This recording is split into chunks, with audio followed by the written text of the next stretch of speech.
Rĩrĩ ũthuthuria makĩria wĩgiĩ ngukumio ya mũigana wa ciringi bilioni 9 rũhonge-inĩ rwa mbeũ njĩthĩ NYS ĩrathiĩ na mbere kũnyitithio thing'a.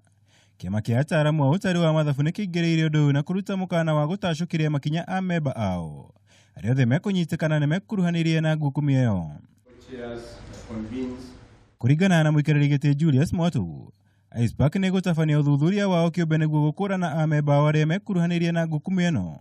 Na thutha ũcio mamatunya marũa ma wĩra ũndũ ũmwe na kũmahũra ndosho cia igũrũ.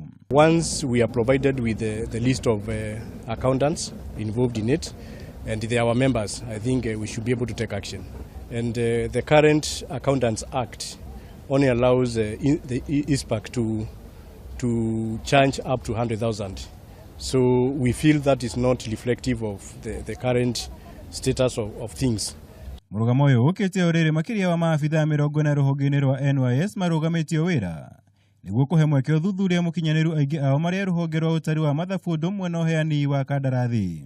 We want to enhance the penalties and the sanctions, and I think that way then we'll be enhancing our regulatory role as ISPAC.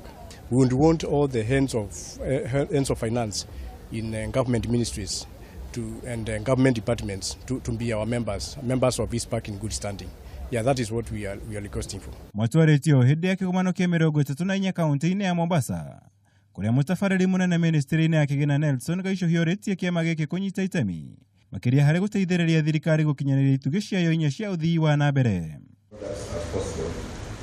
Ngĩribotera Kameme TV, Njĩtagwo Mwaũra, Wagunya.